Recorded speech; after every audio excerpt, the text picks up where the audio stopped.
o primogênito dentre os mortos, o príncipe dos reis da terra, aquele que nos amou e em seu sangue nos lavou dos nossos pecados, e nos fez reis e sacerdotes para Deus e seu Pai. A Ele seja a glória e poder para todos sempre. Amém. Eis que vem com as nuvens e todo olho verá, até mesmo aqueles que o transpassaram, e todas as tribos da terra se lamentarão sobre ele. Sim. Amém. Agora Apocalipse capítulo 12, verso 12 em diante, meus queridos. Glória a Deus, aleluia! Diz assim: e ao anjo da igreja que está em Pérgamo, escreve: isto diz aquele que tem a espada aguda de 2 fios. Conheço as suas obras e onde habitas, e aonde está o trono de Satanás. E retens o meu nome, e não negaste a minha fé, ainda que nos dias de Antipas, minha fiel testemunha, o qual foi morto entre vós, onde Satanás habita.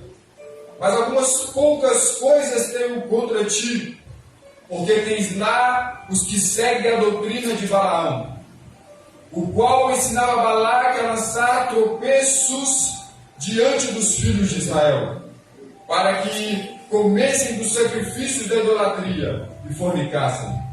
Assim tens também os que retêm a doutrina dos nicolaítas, o que eu odeio.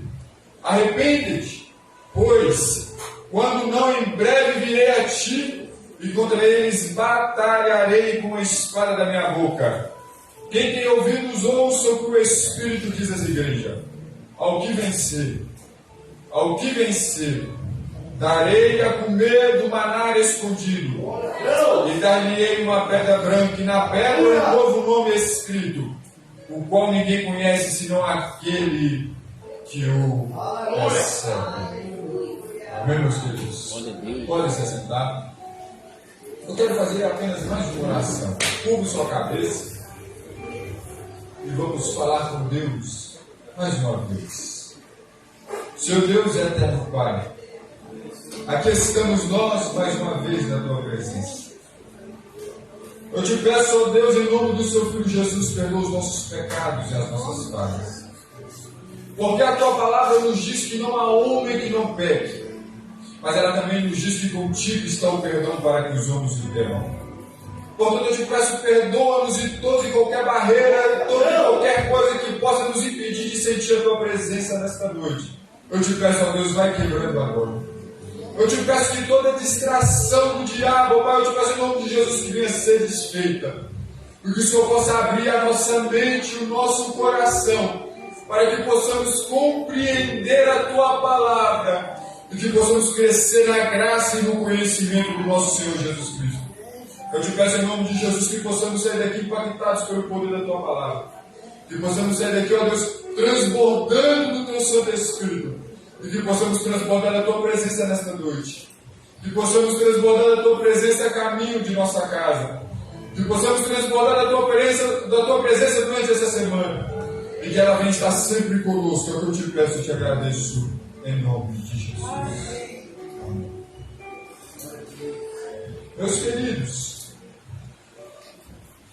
o livro de Apocalipse, é um livro que, quando nós, muitas das vezes, perguntamos na igreja, se alguém já leu Apocalipse, ou qual é o livro da Bíblia que ele nunca leu, talvez iria demorar a ler, talvez alguns iriam responder que é o livro de Apocalipse. Por quê? Alguns, como eu já ouvi, respondem que tem medo de ler o livro do Apocalipse. Quando pegam ali e começam a ler, ou às vezes não entendem o que está escrito. Mas, todavia, entretanto, o livro de Apocalipse é um livro de suma importância para as nossas vidas. Dali nós podemos extrair algumas lições para a nossa caminhada cristã. Esse título, esse nome Apocalipse, que recebe este livro, ele significa revelação, desocultamento, desvendamento ou manifestação. nós sabemos que o autor deste livro é o apóstolo João. Nós vamos ver que 4 vezes neste livro ele vai se revelar como o autor. A tradição antiga também concorda unanimemente que o apóstolo João é o escritor dessa carta e também o autor do 4º evangelho de 3 epístolas. Nós vamos ver que o livro de Apocalipse, entre aqueles que o apóstolo João escreveu, é o livro mais diferente. Alguns, portanto, devido a essa diferença, vão tentar negar a autoria do apóstolo, mas nós bem entendemos que a diferença na forma de escrever, na literatura do livro de Apocalipse, com relação aos outros livros que o apóstolo escreveu, não significa que ele não seja o autor. Pelo contrário, isso revela a sabedoria de Deus, isso manifesta o poder de Deus e mostra a sua grandeza. Nós vemos, portanto, que o apóstolo João ele vai escrever essa carta no final do 1º século da era cristã. Nós vamos ver que Jesus vai morrer e vai se iniciar uma contagem.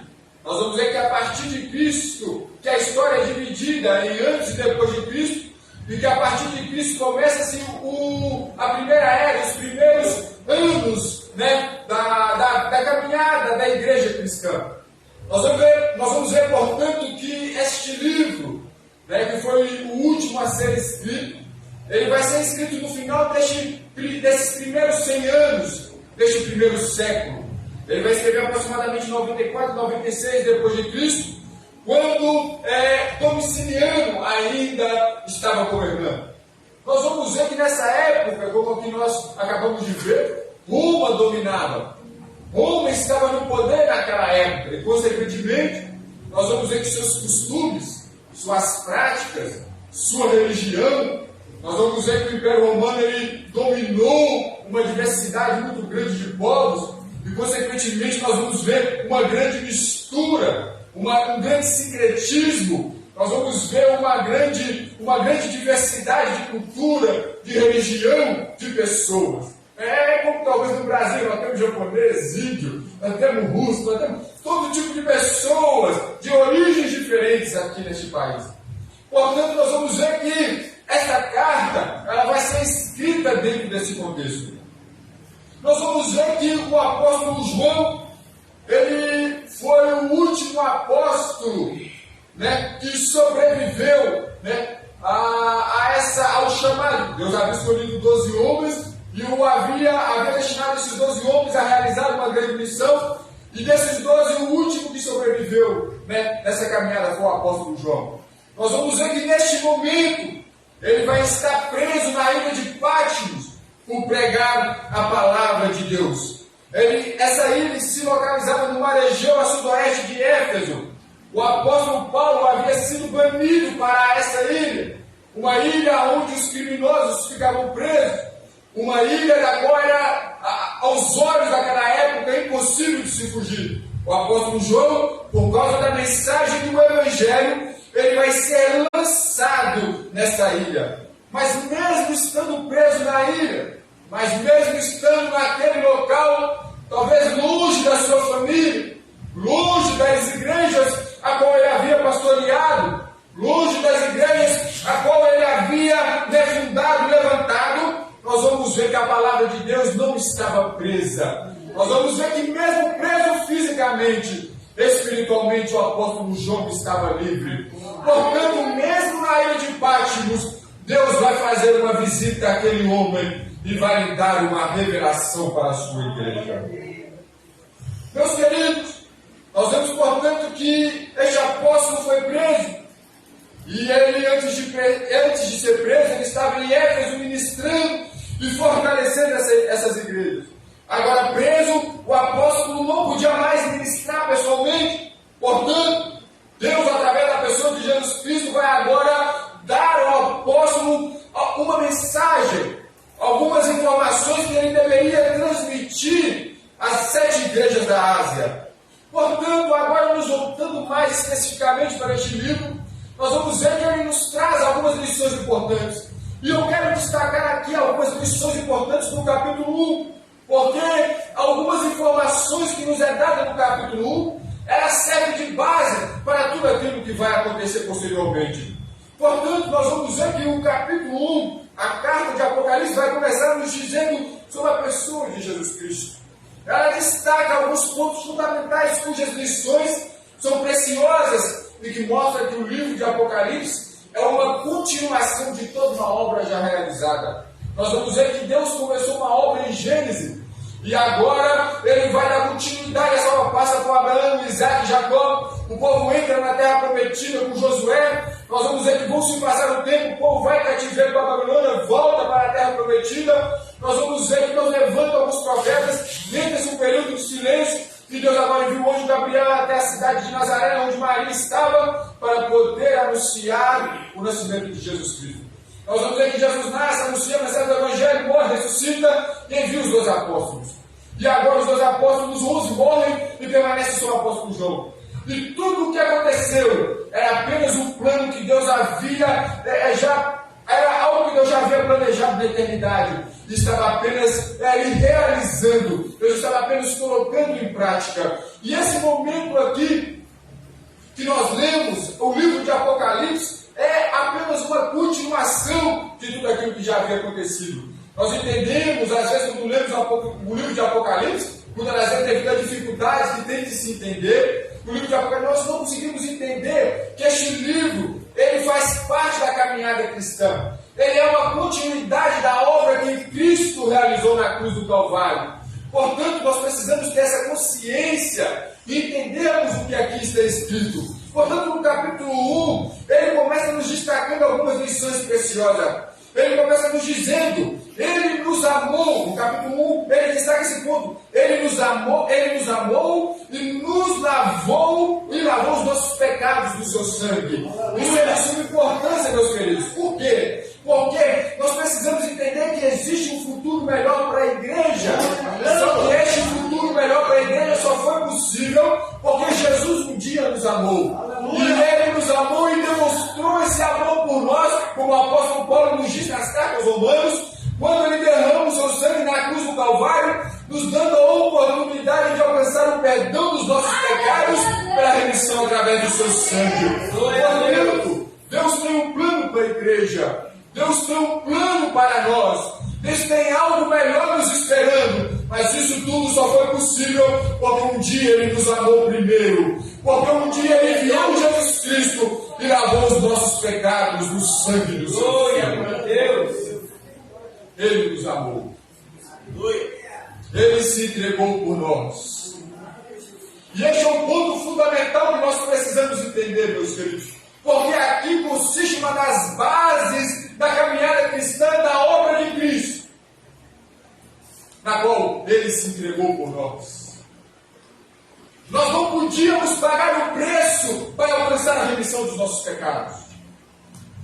Nenhum homem, talvez, por mais bondoso que fosse, ele talvez se entregaria por nós.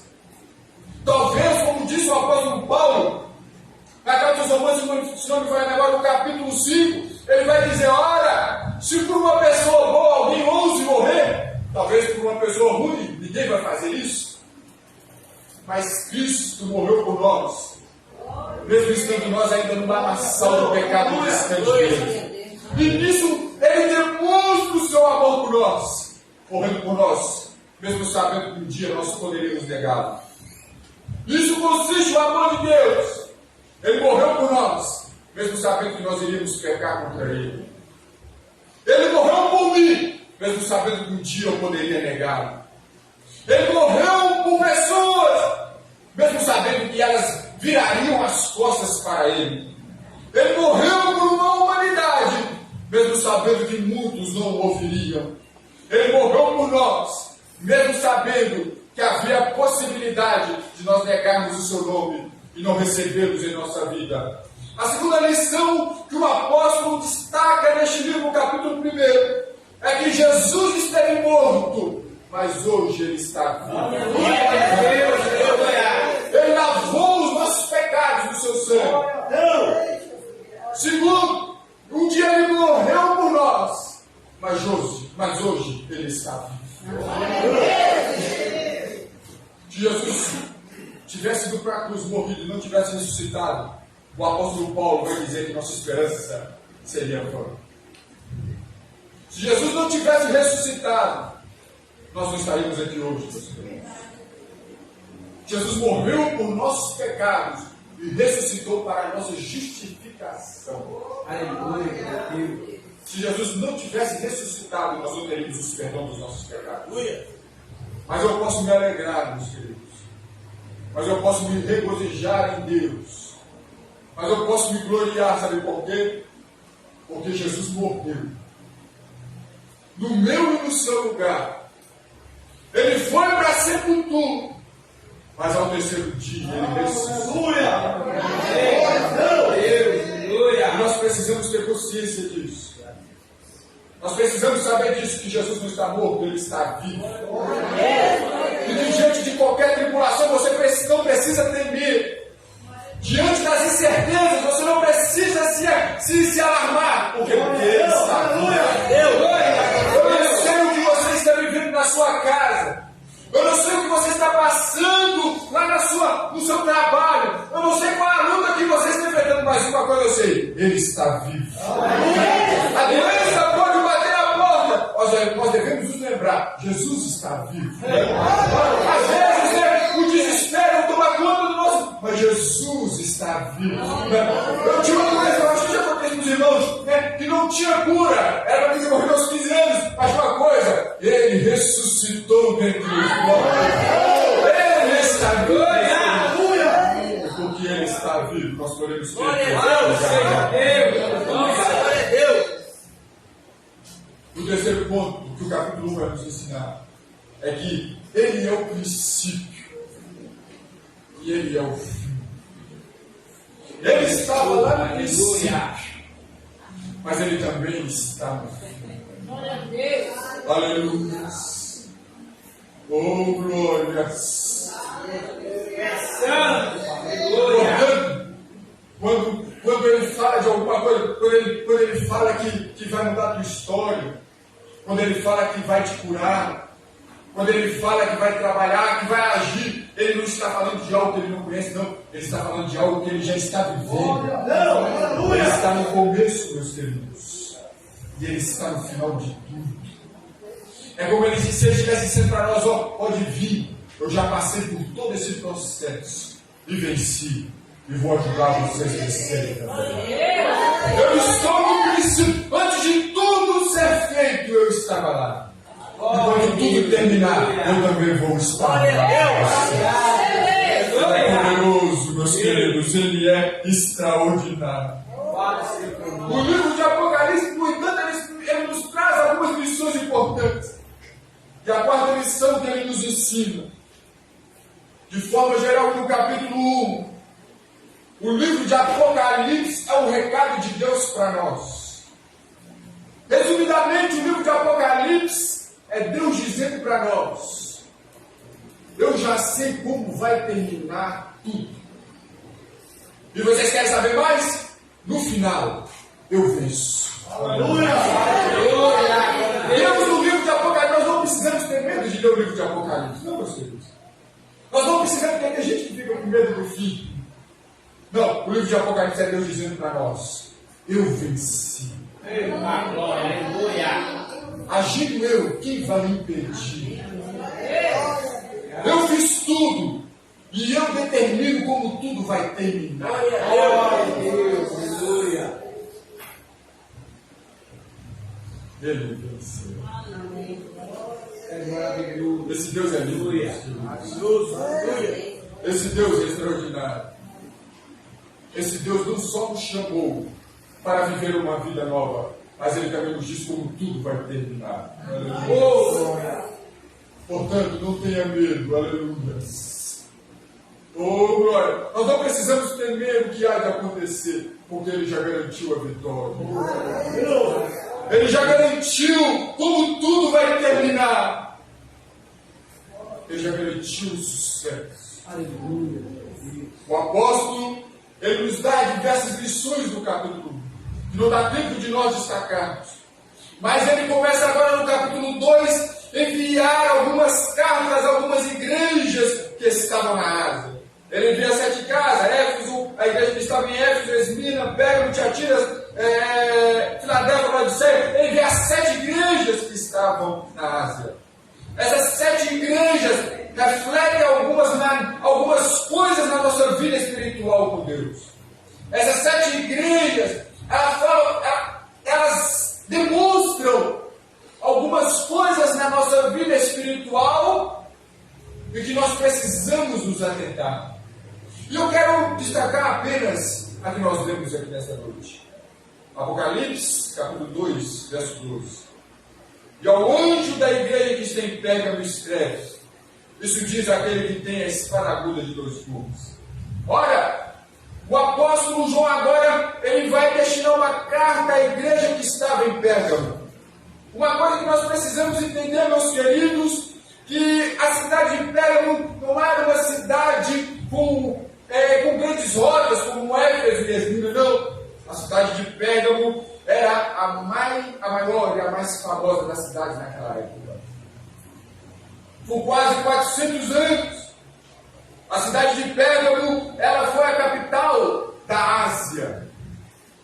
Pérgamo, além de ser uma cidade grande e famosa, nós vamos ver que Pérgamo era um centro cultural que ultrapassava até mesmo Éfeso e Esmina.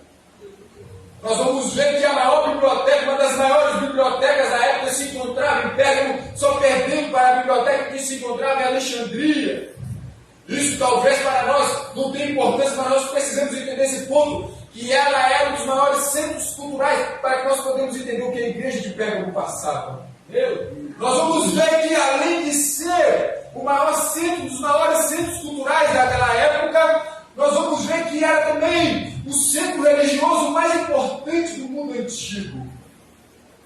Nessa cidade se encontravam os dois santuários que eram conhecidos naquela época. Nós vamos ver que no mundo antigo, na antiguidade clássica greco-romana, não era como hoje, não existia templos em cada bairro. Não existia templos, com muita frequência, não. Às vezes, em uma cidade, existia apenas um templo, para o qual todas as pessoas daquela cidade iam para adorar os seus deuses. Portanto, existiam templos que eram famosíssimos, e alguns desses templos se encontravam em Pérgamo. Nós vamos ver que a idolatria que ali estava presente era algo assustador, era algo que se espantava. Portanto, nós acreditamos que a expressão em que nós vemos aqui, aonde se encontrava o trono de Satanás, nós acreditamos que é uma referência à idolatria que ali era realizada, aos cultos, aos deuses que ali eram realizados. Nós vamos ver que, além de ser um centro cultural, um centro religioso, ali também era um centro administrativo da província da Ásia. E aqui é um ponto importante. Nós vamos ver que Pérgamo detinha as funções de cidade capital. Isso significa que Pérgamo era o centro asiático do culto a César. O problema do culto a César era, em poucas palavras, o seguinte: Roma precisava encontrar um elemento que unificasse a grande diversidade cultural e política que a caracterizava. Para muitos povos, o governo romano tinha significado uma bênção de paz e ordem, prosperidade e justiça. A maioria dos habitantes das províncias se sentiu inclinados a ver algo divino no espírito de Roma. Por isso, há muito tempo, vimos que em Esmina, desde 195 a.C., começam a levantar-se templos dedicados à deusa romana. O espírito de Roma estava encarnado no homem, o imperador. E foi por esta associação que se dedicou à pessoa do imperador a levantar-se templos dedicados ao seu culto. Nós vamos ver que nessa cidade era realizado cultos ao imperador, como era a prática dos romanos. E a igreja de Pérgamo se encontrava justamente dentro desse contexto. Uma cidade culturalmente avançada, uma cidade cuja era o centro administrativo, uma cidade onde a idolatria reinava, uma cidade onde dentro de um miséria era colocado pessoas para serem sacrificadas, uma cidade em que perseguia os cristãos, uma cidade onde a imoralidade sexual estava presente, uma cidade importante que tinha fama, mas que estava longe de estava lutando para servir a Deus. E como talvez não era difícil viver em terra e ser crente, na verdade? E como talvez não era difícil viver em terra e viver uma vida de renúncia? Essas características da cidade de Pérgamo são as mesmas características do nosso mundo atual. O mundo em que a ciência avançou, o mundo onde a ideia é uma aceitação de toda religião, porque eles acreditam que todas levam a Deus. O mundo onde nada mais é errado e onde as pessoas podem viver da maneira que querem. Quanto mais o tempo passa, mais nós podemos perceber que o diabo continua com as mesmas estratégias. O que muda são as pessoas, mas o diabo continua enganando da mesma forma. Nós estamos vivendo dentro do mesmo contexto daquela igreja, meus queridos. A perseguição acontece, só que nós não vemos ela de forma direta. E como era difícil, talvez, para os crentes que estavam naquela cidade, servir a Deus. Como talvez não era difícil para aqueles que estavam naquela cidade obedecer a palavra de Deus. E o capítulo 2, o verso 12, vai começar nos dizendo: ao anjo da igreja de Pérgamo escreve essas suas palavras, aquele que tem a espada afiada de 2 gumes. E aqui nós precisamos entender um ponto, meus queridos. Segundo a lei romana, os governadores, eles estavam divididos em 2 classes. Aqueles que tinham direito da espada e aqueles que não detinham o direito da espada. Aqueles que detinham o direito da espada é aqueles que detinham o poder de mandar matar qualquer pessoa, em qualquer lugar e em qualquer hora. Quando Cristo, ele começa se apresentando no verso 12 para a igreja de Pérgamo, porque nós sabemos que esse poder desses governadores poderiam ser usado contra a igreja, como foi usado para matar os cristãos. Mas no capítulo 12, no verso 12, Cristo já se inicia se apresentando como aquele que tem a espada afiada de 2 gumes.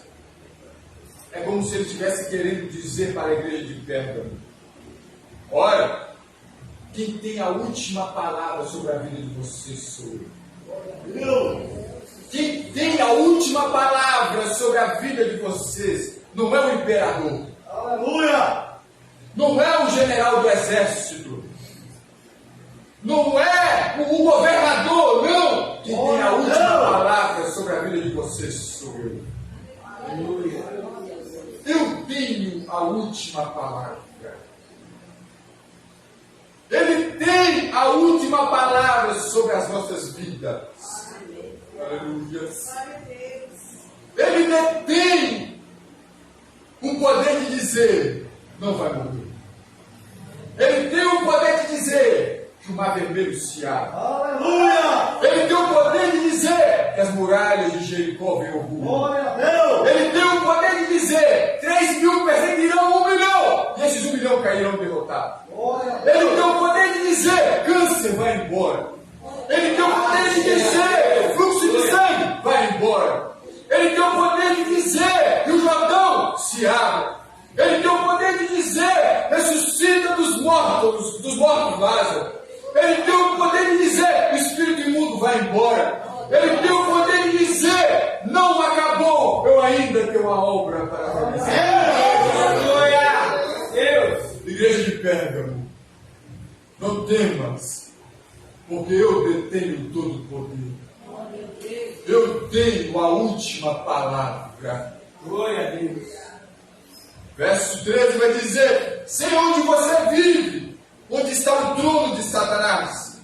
Contudo, você permanece fiel ao meu nome e não renunciou sua fé em mim, nem mesmo quando Antipas, minha fiel testemunha, foi morto nessa cidade onde Satanás habita. Ora, nós vamos ver que ele estava em Pérgamo. Antipas foi um mártir por causa do Evangelho. E mesmo diante da perseguição, nós vamos ver que a igreja de Pérgamo não renunciou ao nome. A igreja de Pérgamo não renunciou ao nome daquele que deveria. Nós vivemos em um mundo onde é bonito ser cristão. Está virando moda, né? Falar que é crente. Está virando motivo de se mostrar e receber aplausos humanos. Né? Ser cristão. Né? Falam que são crentes, mas não mudam suas condutas. Falam que vão servir a Deus, mas só vem de boca para fora. Deus não nos chamou, meus queridos, para sermos igual ao mundo, não. Deus nos chamou para ser diferentes. Mesmo diante da perseguição, eles não negaram o nome dele. Ser cristão, Deus não nos chamou para ser cristão para recebermos aplausos humanos, não. Ser cristão não é ser cristão para agradar a homens, não. Não. Ser cristão é agradar a Deus, independente se o mundo vai gostar ou não. Deus não nos chamou para compactuar com as obras do mundo. Ele nos chamou para fazer a diferença. E se nós não estamos dispostos a sermos diferentes do mundo, então nós não estamos dispostos a sermos discípulos de Cristo. Cristo nos chamou para sermos diferentes. Cristo nos chamou para agir de forma diferente. Nós estamos vivendo um momento, meus queridos, em que nada mais é errado. O que era certo virou errado, o que era errado virou certo. Nada mais é pecado. Nada mais é errado. Mas o nosso Deus continua dizendo: eu chamei a minha igreja para ser diferente do mundo. Meus queridos, nós precisamos aprender isso. Santidade ao Senhor. Antes da espada cortar para ele, ela corta para cá primeiro. E a mensagem de Deus, antes da mensagem de Deus vir para vocês, a mensagem de Deus para mim é santidade ao Senhor. Aleluia! Glória a Deus! É santidade, meus queridos. Deus está exigindo de nós santidade, porque Ele está chegando para buscar o seu querido. Como Ele diz, eis que venho em breve. O meu galardão está comigo para dar a cada um segundo as suas obras. Ele está chegando, mas Ele quer santidade da sua igreja. Ele quer santidade do seu povo. Ser cristão não é viver uma vida confortável. Jesus disse: quem quiser vir após mim, negue-se a si mesmo, tome a sua cruz e siga-me. Porque quem quiser guardar a sua vida, perderá, mas quem perder a sua vida por amor de mim, ganhá-la. Servir a Jesus é cruz. Aleluia. Servir a Jesus é pisar em espinhos, meus queridos. Servir a Jesus é ser rejeitado. Servir a Jesus é ser maltratado, é ser taxado de quadrado, é ser taxado de doido.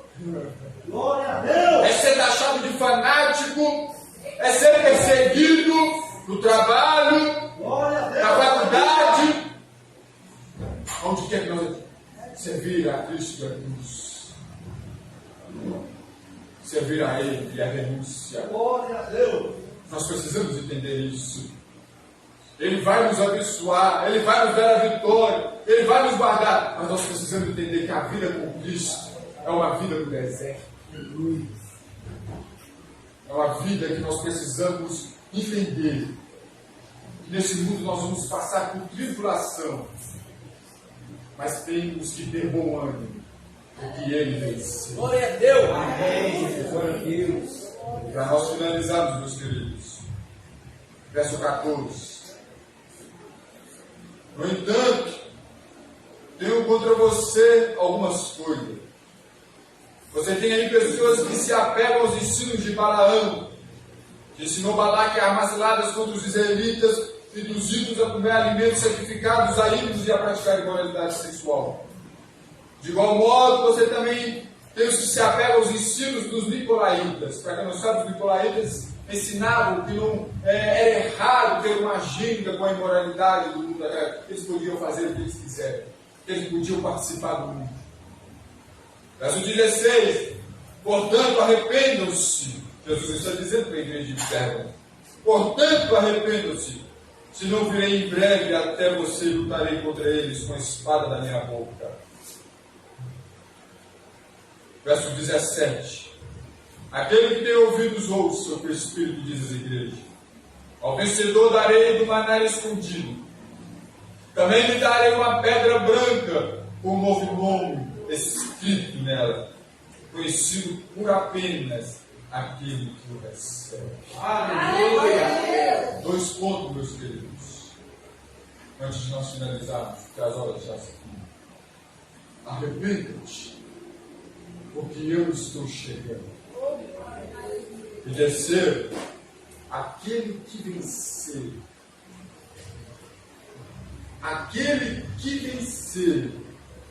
Vocês precisam entender que todas essas promessas, as 7 igrejas da Ásia, elas se aplicam à igreja também. Portanto, quando ele diz às igrejas, aquele que vencer comerá do maná escondido, ele está dizendo para nós também: se vocês vencerem, eu tenho algo melhor esperando por vocês.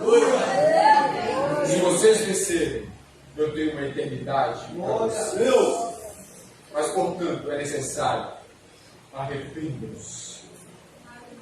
Arrependam-se, porque eu estou chegando para buscar a mim. Glória a Deus! Meus queridos, às vezes nós erramos e não nos arrependemos.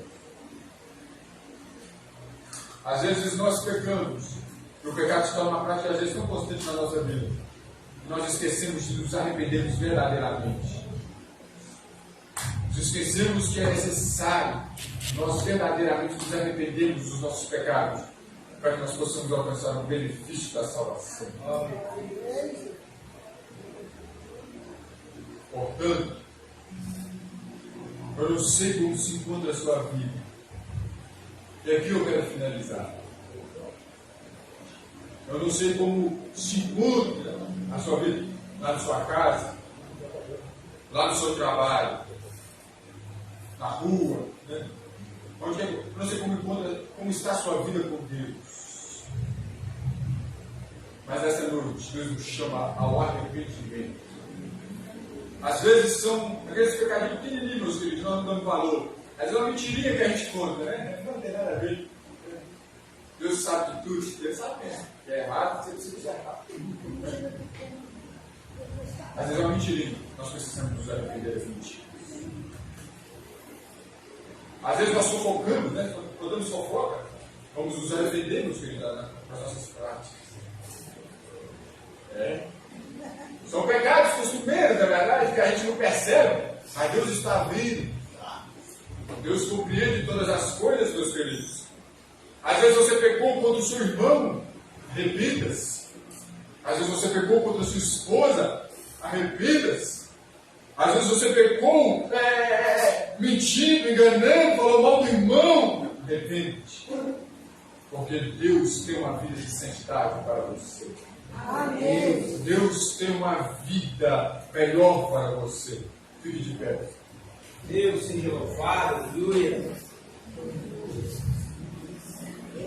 Glória a Deus. Meus queridos, a palavra de Deus vai nos dizer que aquele que arrepende e deixa, aquele que confessa e deixa, alcança a misericórdia. Amém. Porque muitas das vezes nós estamos acostumados a ouvir, né? Deus vai abençoar, Deus vai abençoar sim.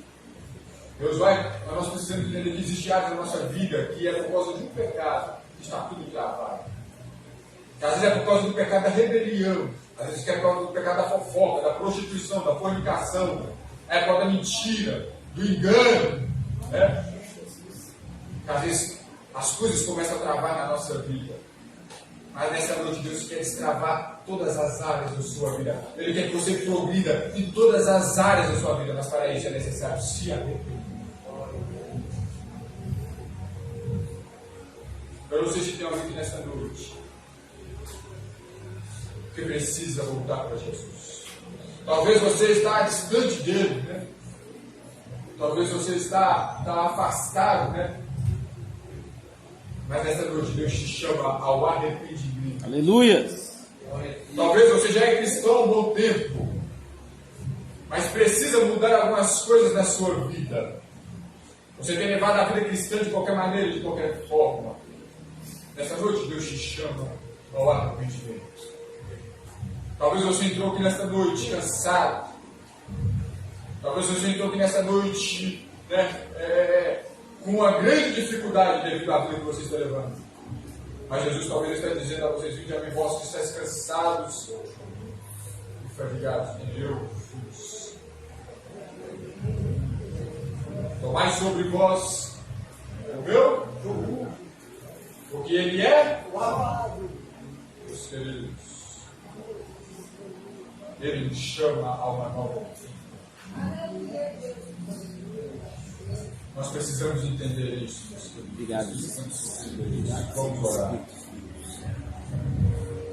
Se você se enquadra dentro de algum desse perfil, onde você está, cubra a sua cabeça. Aleluia.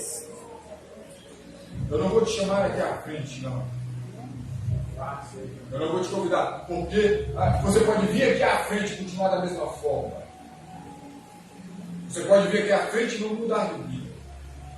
Mas aonde você está, se você realmente quer mudar, se você quer realmente nesse ano fazer mais para Deus, se você quer mesmo crescer espiritualmente e quer que Deus, né, que a presença de Deus seja tamanha na sua vida, você aí aonde você está, você vai curvar sua cabeça e vai falar: Deus, muda a minha vida, muda a minha história, e me enche da tua presença novamente. Feche os teus olhos. Seu Deus eterno Pai, aleluia. Aqui estamos nós mais uma vez na tua presença, Senhor. Eu te peço, ó Deus, em nome do seu Filho Jesus, perdoa os nossos pecados.